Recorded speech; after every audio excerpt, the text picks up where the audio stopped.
예수님 십자가에서 죽으시는 그 시간이 눈썹 밑으로 다가왔습니다. 예수님이 하루 분초를 쪼개서 사용하고 있었습니다. 오늘 이 말씀은 고난주간 월요일에 일어났던 일입니다. 두 가지 사건이 기록되어 있는데, 하나는 성전을 정화시킨 일과 두 번째는 무화과 나무를 저주한 사건이 월요일에 일어났었던 일입니다. 이 성전 정화 사건은 마태, 마가, 누가, 요한, 공관복음에 다 기록이 되어 있고요. 무화과 나무 저주 사건은 마태복음, 마가복음 이 두 복음서에만 기록되어 있습니다. 순서가 틀려요. 마태복음에는 성전 정화 사건을 먼저 기록해놨고, 마가복음 11장에는 무화과나무 저주 사건을 먼저 기록해놨습니다. 저자가 바라보는 중요성, 시각에 따라서 분배를 해놓은 거죠.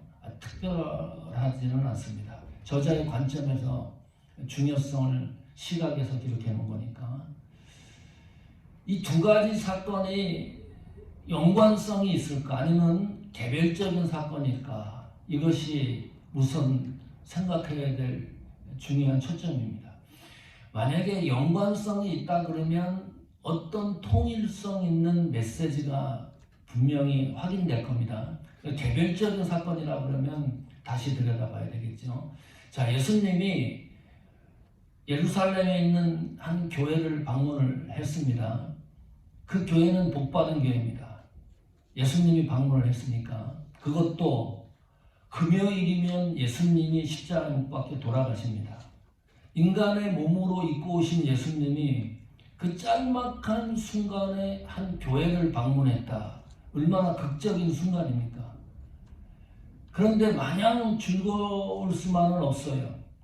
요한계시록에도 보니까 예수님이 7개를 방문했는데 칭찬한 교회가 있는가 하면 심판에 가까울 정도로 책망한 교회가 있기 때문입니다. 우리 교회에 예수님이 방문하면 어떤 말씀을 할까 생각을 해봤어요. 그럼 가슴 뛰는 일이지만은 충격적인 말씀을 하시면 어떨까? 목회 잘해야 되겠다. 하나님 말씀에 바르게 말씀을 전하고 성도들을 믿음으로 잘 양육해야 되겠다. 그리고 우리 교회 성도들도 하나님 앞에 바른 신앙의 자세를 갖춰야 되겠다. 예수님이 어느 날 갑자기 오셔가지고 우리 교회를 방문한다고 생각을 하면 그런 감동과 책임감과 마음을 다시 다지게 되는 거죠. 자, 예수님이 오시면 선물 보따리를 가지고 왔을 거예요. 칭찬을 한다 그러면 우리는 예수님에게 뭘 요구를 할까? 요구 상황이 뭘까? 제 입장에서, 우리 교회 입장에서, 여러분 입장에서 어떤 것을 예수님에게 간청을 할까? 그런 복잡한 여러 가지 생각을 하게 됩니다. 예루살렘 교회에 방문을 했는데 두 가지 놀라운 일이 있었어요. 거기에서 소, 양, 비둘기를 파는 매매하는 사람들이 있었습니다. 또 한 그룹은 환전상들이 있었습니다. 여기 이 교회 안에. 마가복음 11장 15절입니다. 같이 읽습니다. 저희가 예루살렘에 들어가니라 예수께서 성전에 들어가사 성전 안에서 매매하는 자들을 내어쫓으시며 돈 바꾸는 자들의 상과 비둘기 파는 자들의 의자를 둘러 엎으시며, 예수님이 행동을 먼저 보인 경우가 없어요. 말씀으로 얘기를 하지, 이거는 너무나 깜짝 놀랄 일입니다. 상을 뒤엎고요, 의자를 뒤엎고 성전 안에서 매매하는 사람들을 내쫓았습니다. 교회 안에 들어온 사람을 차단시킨 거예요. 차단시켰을 뿐만 아니라 완전히 추방시킨 겁니다. 다시는 교회에 오지 말라는 거예요. 이게 말이 됩니까, 예수님이? 어떻든 간에 우리는 교회 안에 들어오는 성도들을 품어야 되는데, 사람을 품어야 되는데, 이 문제는 예수님이 인격적, 도덕적으로 모함을 받고 도전을 받아요. 이 예수님 하나님의 아들이 아닌 것 같다. 어떻게 인격적으로 저럴 수가 있느냐. 매매하는 자를 내어 쫓고. 그럴 만한 이유가 있어요. 그 당시에도 제사제도가 있었잖아요. 의식이. 그러면 원거리에 있던 사람들은 소, 양을 끌고 와가지고 하나님 앞에 드렸어요. 감시단이 있습니다. 이 예물이 흠이 있는지 없는지를 체크하는 거예요. 그러면 정상적인 이 양소 예물인데 이걸 갖다가 부적격 판정을 내립니다. 돈을 슬쩍 주면 또 그것을 적격 판정을 내려요. 이런 것들이 이제 복잡해지니까 사람들이 성전 안에서 판매하는 이 제사 예물을 돈 주고 사는 겁니다. 이 성전 안에서 돈 주고 사니까요, 얼마나 비싸겠어요. 세상 밖에서는 10불짜리가 여기 가면은 10배, 20배가 되는 거예요. 그걸 착취하는 거죠. 그 모습을 예수님이 모를 리가 없었다. 요한복음에 보면요, 2장에 얼마나 예수님이 화가 났는지 채찍을 만들어가지고 소, 양을 전부 다 내쫓아버렸습니다. 환전상, 돈 바꾸는 자들, 환전상이죠. 아니, 성전 안에 왜 환전상이 있을까요? 돈을 바꿔주는 사람들이에요. 똑같은 돈 아닙니까? 아니, 달러를 한국 돈으로 바꾼다든지 한국 돈을 달러로 바꾼다든지 그래야 되는 거잖아요. 근데 교회 안에 환전상이 있었어요. 돈 바꾸는 자들의 상과 비둘기 파는 자들의 의자를 둘러 엎었다. 이거는 폭군 정도입니다. 예수님이 얼마나 격노하고 화가 났으면. 그 당시에 사용하는 그 화폐 단위가 데나리온입니다. 로마 그 영향권 안에 있었으니까. 그런데 성전 안에서 특히 이 하나님 앞에 드리는 이 제사 예물이나 그런 것을 사용했을 때에는요, 유대 화폐를 사용했어요. 그게 세겔입니다. 그 세겔을 바꾸는 거예요. 와가지고 엉뚱하게 만들어낸 제도지요. 그러면 꽁꼬로 바꿔줍니까? 거기에서도 이득을 취하는 거예요. 예수님이 얼마나 화가 났으면 이런 모습을 본 일이 없어요. 제자들도 본 일이 없고 성경을 읽는 독자들도 예수님이 이렇게 격노한 모습을 본 일이 없습니다. 죽음을 눈앞에 두고 아주 특별한 거죠. 한 교회를 방문했는데 이것은 역사 사료에 기록될 만한 일인데 거기에서 예수님이 보이신 이 액션은 너무나 충격적이다. 그냥 쉽게 넘어갈 문제가 아니다. 사람들을 추방하고 내쫓고 다시는 성전에 오지 못하게 하고 상과 의자를 둘러 엎을 정도로 예수님이 격노했다 그러면 심각하게 봐야 되는 거 아닙니까? 십자가 죽음을 눈앞에 두고 예수님이 하신 행위이기 때문에 더 심각하게 바라봐야 된다. 그냥 쉽게 지나칠 문제가 아니다. 이것은 아마도 교회의 순결을 위해서 그랬을 거예요. 교회의 거룩을 위해서 예수님이 그런 행위, 액션을 보인 게 틀림없다. 교회가 훼손되는 것을 용납하지 않는다는 거예요. 이것이 보편적 시각으로 교회를 바라보는 교회가 아닙니다. 교회는 달라야 된다. 세상 사람과 달라야 된다. 강도의 소울이라 그랬어요. 강도 떼들이 모여있는 시장통도 아니고 강도들이 모여있는 집합자가 되어버린다 그러면 이거는 교회의 본질적인 모습이 아니지 않느냐. 예수님이 말씀을 안 해도 성경을 읽는 우리가 내릴 수 있는 아주 심플한 결론입니다. 달라야 된다, 교회는. 자, 그러면 예수님은 이 사건을 일으키고 나서 어떤 메시지를 증거할까요? 예수님이 매매하는 사람들을 내쫓고 환정상들의 상과 의자를 뒤엎은 이 사건을 마치고 나서 예수님이 던지는 메시지가 있습니다. 그 메시지가 확실한 거죠. 마가복음 11장 17절입니다. 있습니다. 이에 가르쳐 이르시되 기록된 바 내 집은 만민이 기도하는 집이라 칭함을 받으리라 하지 아니하였느냐. 너희는 강도의 구려를 만들었다 하시매. 본질적인 교회에 대한 순수성, 거룩성을 예수님이 이야기할 줄 알았는데 느닷없이 이런 말씀을 하는 거예요. 내 집은 만민이 기도하는 집이라. 어떤 연관관계가 있나요? 매매한 자를 쫓아내고 환정상의 상가 의자를 뒤엎인 이 사건과 예수님이 결론적으로 말씀하시는 내 집은 만민이 기도하는 집이라는 것은 어떤 연관관계가 있을까? 확실한 게 하나 있어요. 내 집은, 교회는 하나님의 소유라는 겁니다.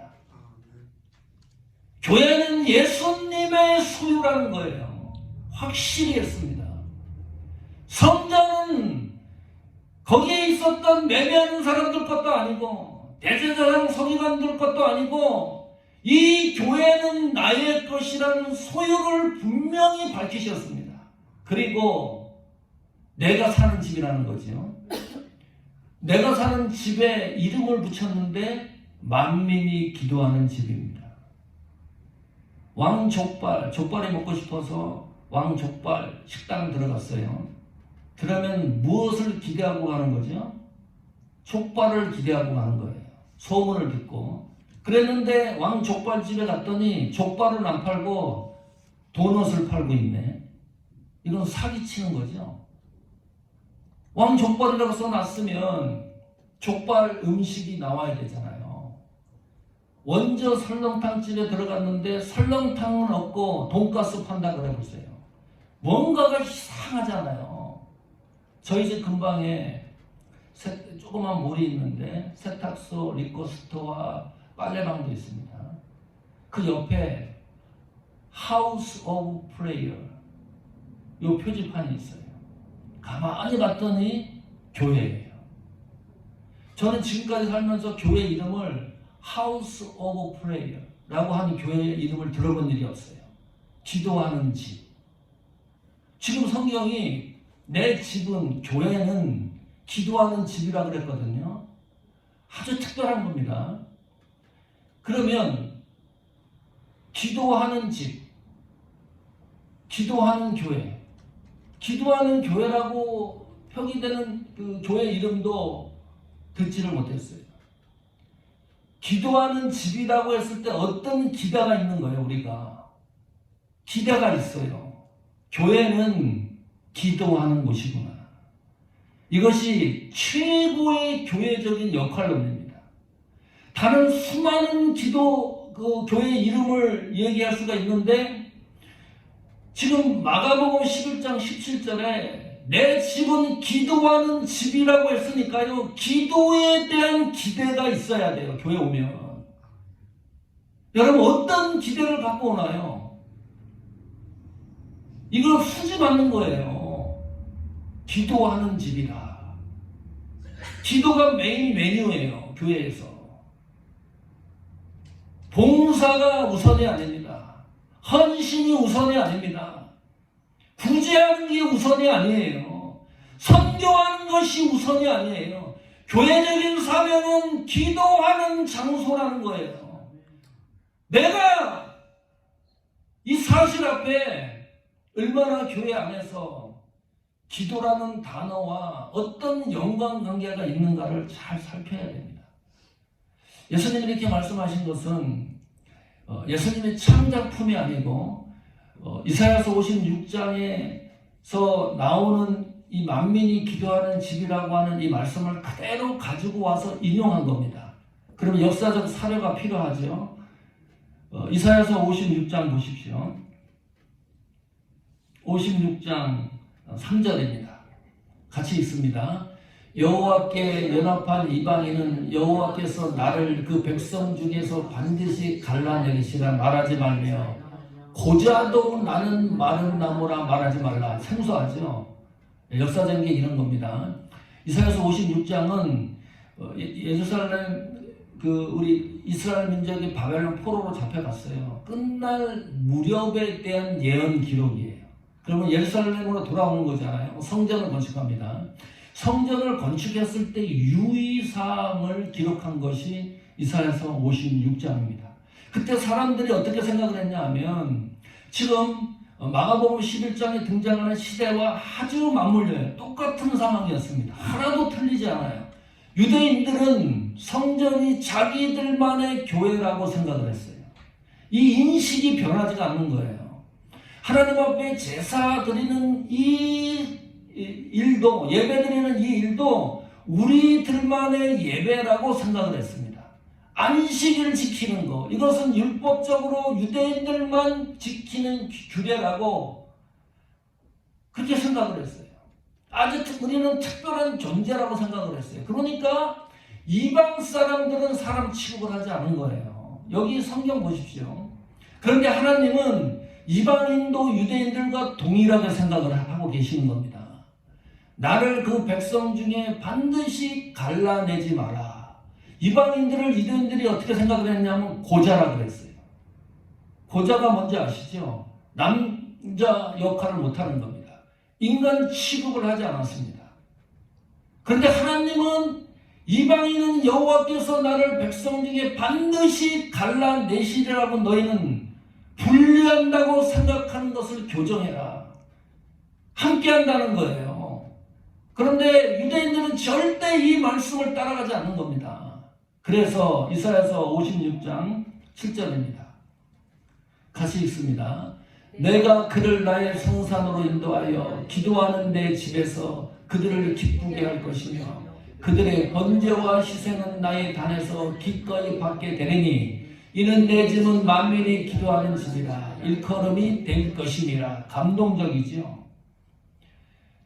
이방인들을 하나님이 직접 컨트롤하는 겁니다. 이 유대인들이 말을 안 들으니까, 하나님을 믿는다고 하는 이 유대인들을 도대체 말을 안 들으니까 하나님이 직접 이방인들을 성산으로 인도해서, 여기 뭐라 그랬습니까?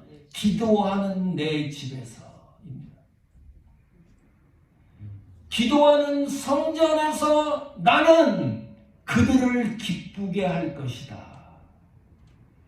교회에 들어오는, 기도하는 내 집에 들어오는 사람들을 나는 반드시 하나님의 은혜로 기쁘게 할 것이다. 그들이 드리는 번제와 희생, 예배, 담에서 드리는 모든 것을 나는 받게 드릴 것이다. 유대인들이 알면 기절하는 거예요. 우리만 하나님 앞에 예배 드리고 우리만 하나님이 섭리하시고 그런 줄 알았는데 그게 아니라는 거니까. 그래서 내 집은 만민이 기도하는 집이라고 일컬음을 받게 될 것이다. 그랬는데 마가복음 11장에 보니까 이사야서 56장과 똑같은 일들이 그대로 진행되고 있는 거예요. 이게 BC 한 600년 전 기록 아닙니까? 이미 예언을 해놨는데 교회는 이렇게 되어야 된다고. 여전히 예수님이 십자가에 못 박혀 돌아가시는 그 순간까지 교회의 모습이 엉터리였어요. 교회는 만민이 기도하는 집입니다.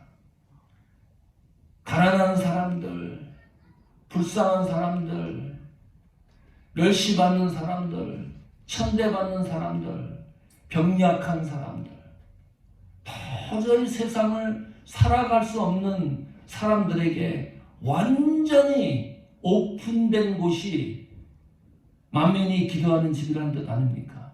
누가 한 사람만, 몇 사람만 교회에 주도적으로 혜택을 받는 게 아니라 예수님이 교회 문을 사방팔방 다 열어놨어요. 그러면 이런 사람들, 이방인 사람들도 혜택을 입어야 되는데 대제사장들과 종교 지도자들과 서기관들과 정치하는 사람들, 로마법 기대고 있는 사람들이 완전히 이걸 차단해놓고 자기들이 교회에서 혜택을 받는 거예요.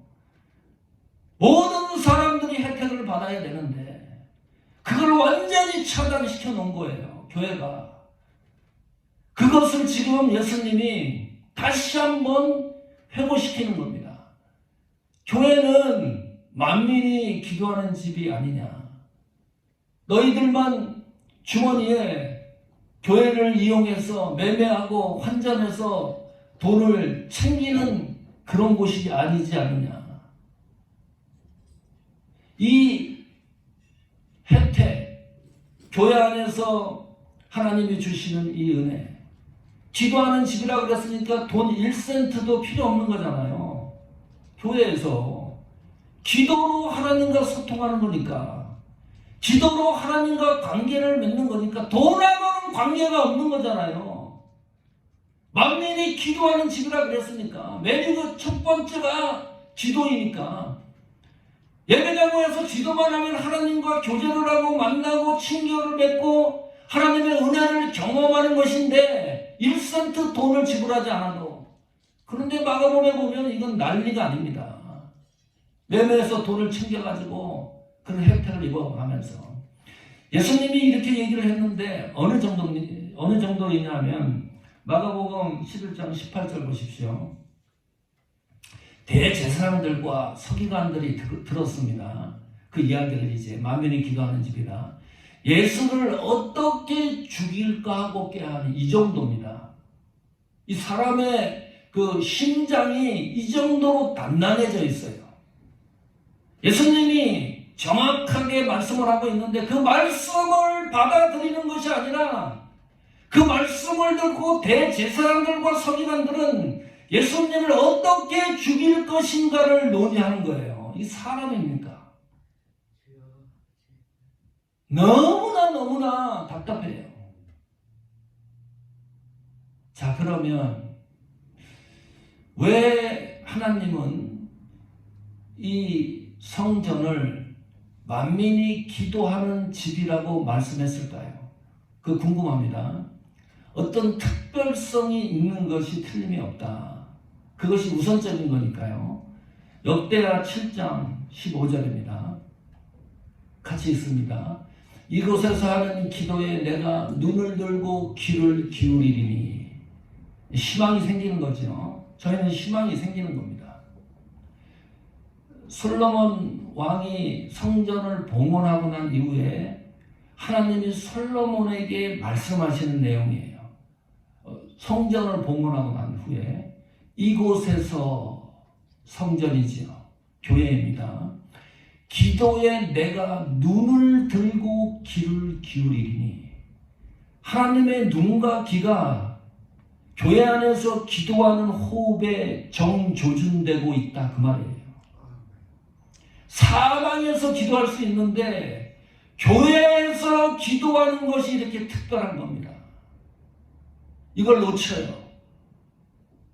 길 가면서, 집에서, 자동차 운전하면서, 모임 중에 어디에서 기도할 수 있는데 성전에서 기도하는 것은 아주 특별한 것이 있어요. 하나님의 눈과 귀가 정조준되고 있다. 16절 볼까요? 역대하 7장 16절 같이 읽습니다. 이는 내가 이미 이전을 택하고 거룩하게 하여 내 이름으로 여기 영영이 있게 하였습니다. 내 눈과 내 마음이 항상 여기 있으리라. 어디에 있다는 거예요? 성전에. 그리고 교회를 하나님이 선택했다. 내 집이다. 그렇기 때문에 교회가 거룩해야 될 이유가 있는 겁니다. 하나님의 이름이 교회 안에 존재해야 될 이유가 있는 겁니다. 영영이 있게 하였습니다. 왜요? 하나님의 교회이기 때문입니다. 그 하나님의 교회에는 하나님의 눈과 마음이 항상 여기에 존재한다. 하나님의 눈과 마음을 항상 여기에 존재하는데 얼마나 기쁜 일입니까? 그 사실을 우리가 경험하게 되는 도구가 뭡니까? 기도예요. 다른 방도를 얘기하는 게 아니지 않습니까? 그래서 만민이 기도하는 집이라고 얘기하지 않습니까? 예배당 안에서 기도하는 것이 이렇게 놀라운 기적과 은혜를 만들어내는 거예요. 자, 그러면 하나님의 기도 응답받는 방법이 뭘까 궁금하죠. 기도하는 방법이기도 합니다. 예수님이 베다니에서 나와서 예루살렘 성전에 들어가서 성전을 정화시켰습니다. 그 가는 도중에 예수님이 배가 고팠어요. 시장기가 있더라. 멀리 바라보니까 무화과 나무가 눈에 띄는 거예요. 마가복음 11장 13절 보십시오. 멀리서 잎사귀에 있는 한 무화과 나무를 보시고 혹 그 나무에 무엇이 있을까요? 가셨더니 가서 보신즉 잎사귀 외에 아무것도 없더라. 이는 무화과의 때가 아님이라 그랬어요. 기대를 하고 간 겁니다. 이유는 무화과 나무의 잎을 보고 그러면 반드시 열매가 있다는 거예요.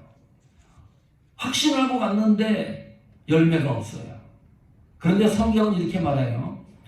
이는 무화과 때가 아님이라. 그러니까 무화과 때가 아니라는 것을 잘못 이해를 하면 무화과 때가 아니니까 당연히 무화과 열매가 맺히지 않는 게 당연한 거 아니에요. 그런데 11장 14절 보십시오. 예수께서 나무에 일러 가라사대 이제부터 영원토록 사람이 내게서 열매를 따먹지 못하리라 하시니 제자들이 이를 듣고 있었습니다. 이게 무슨 말이냐면 무화과 나무를 죽여버렸어요. 저주한 거랑 마찬가지지요. 그냥 죽여버렸어요. 이게 이제 해석이 돼야 되는 거죠. 그 다음 날입니다. 이게 월요일 날 일어섰던 일이니까요. 그 다음 날 화요일 날 아침에 똑같은 장소를 지나쳐가는 거예요. 그때 베드로가 아주 예수님 제자 중에 특별할 때 항상 등장하는 제자입니다. 이상한 거예요. 자, 마가복음 11장 21절 보십시오. 베드로가 이렇게 질문을 해요. 베드로가 생각이 난 겁니다. 월요일 날 예수님이 죽으라 그랬는데 여짜오되 랍비여 보소서 저주하신 무화과 나무가 정말 말랐습니다. 질문한 거죠. 무화과 나무를 왜 이렇게 말르게 했습니까? 포장을 해서 질문을 한 거예요. 아니 무화과 때도 아닌 것 같은데 예수님 너무한 거 아닙니까? 이 문제를 가지고요 지금까지 예수님이 인격적 모독을 당해요. 예수님은 스트레스가 이만저만이 아니었다. 금요일날 죽으니까 스트레스 때문에 배가 고파서 나무에 갔는데 그래 열매가 없다고 진짜 그랬는데 그 열매를 죽여버리냐? 이건 스트레스성 반응이 아니냐 예수님이. 뭐 사랑도 없고 인간미가 없는 게 아니냐. 지금도 예수님에 대해서 계속 세상 밖에서 도전을 받는 장면입니다.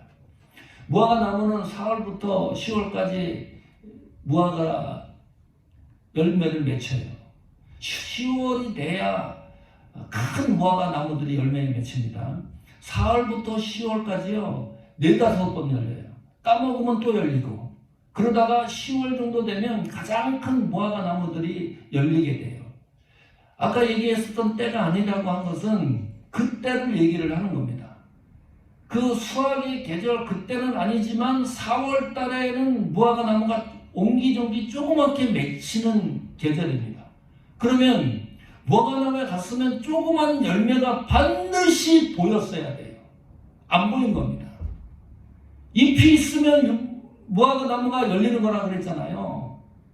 사기친 거죠. 응? 열매가 있어야 되는데 열매가 없었어요. 자, 해석을 하는 겁니다. 어떻게 해석을 해야 되느냐. 집에 가서 무화과 나무 저주 검색창에 쳐서 한번 쭉 보십시오.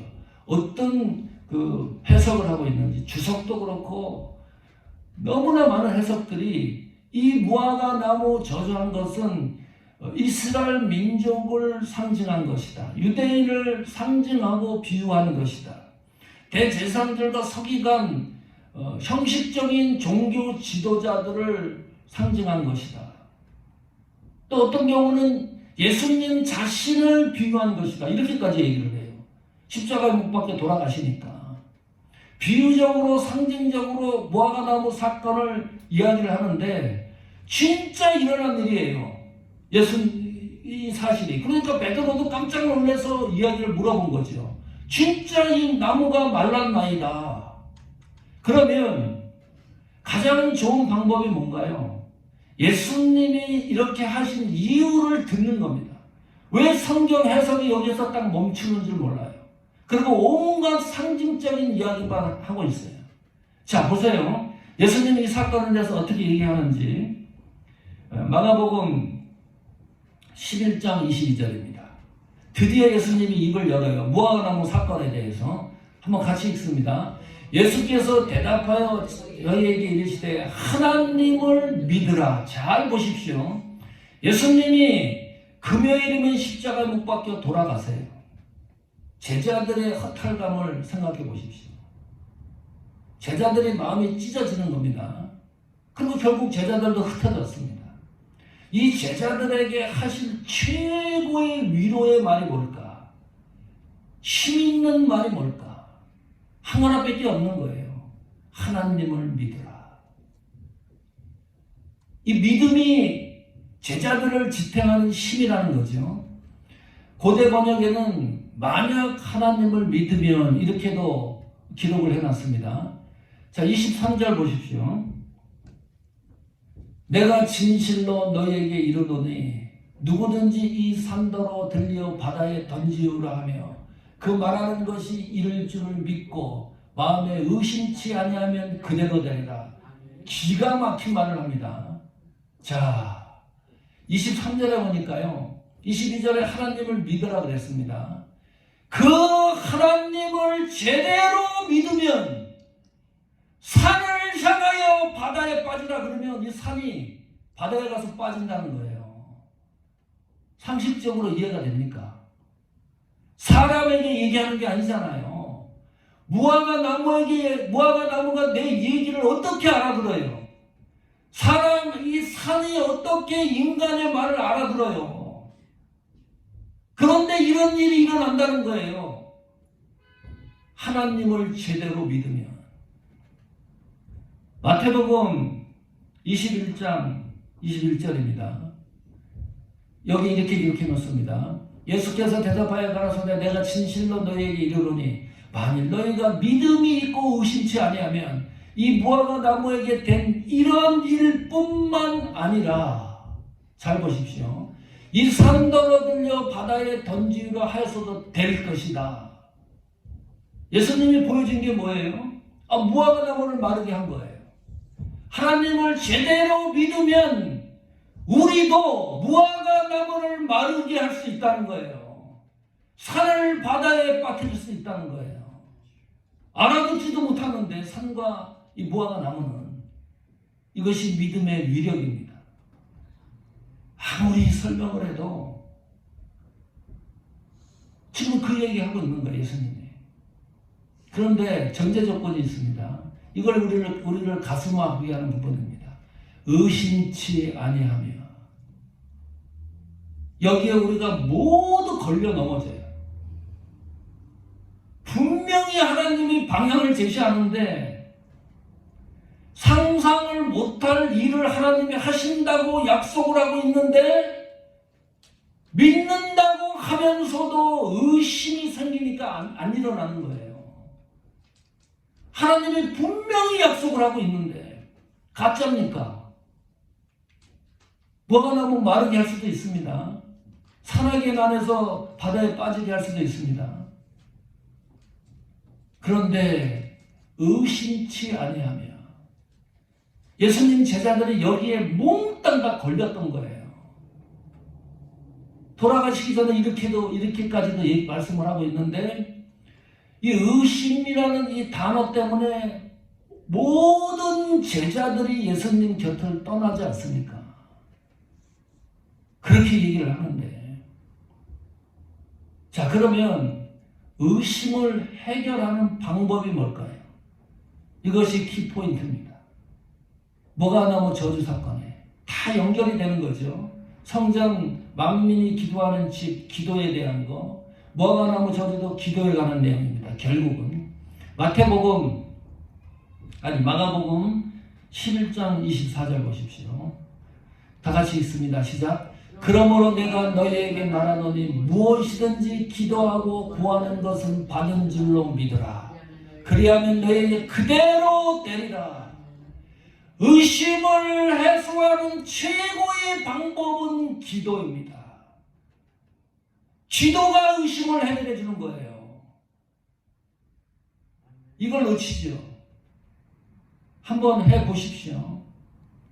안 되는 사건을 가지고 기도해 보십시오. 안 되는 사건을 된다고 믿음으로 행해 보십시오. 의심이 생기면 기도를 통해서 의심을 제해 보십시오. 어떤 일이 일어나는지. 2023년 고난주간에 내 집은 기도하는 집이라고 했습니다. 성도 여러분, 이 사실을 우리가 놓치지 말자. 그래서 어찌하든지 우리 교회는 기도 시간을 하려고 그러는 거잖아요. 예배 시작 전에도 기도하고 설교 끝난다든가 통성으로 2번의 기도, 여러분 입술로 기도할 찬스가 예배 시간에 있는 거예요. 기도할 때 진중하게 하십시오. 대충 하지 마십시오. 한번 기도에 여러분의 삶을 걸어보십시오. 기도의 새로운 역사를 한번 써보십시오. 나도 기도해 봤더니 산이 바다에 빠지는 일도 있구나. 무화과 나무를 마르게 하는 일도 있구나. 한번 그런 기도의 역사를 내 인생에 한번 써보아야 되지 않습니까? 대충 얘기하는 게 아니라 하나님이 된다는 거 아니에요. 하나님을 믿으면 산을 바다에 빠뜨리고 무화과 나무를 마르게 할 수 있다고 약속하지 않습니까? 성도가 교회입니다. 그러면 나는 기도하는 집입니다. 여러분의 삶이 기도자의 삶이 되기를 축원합니다.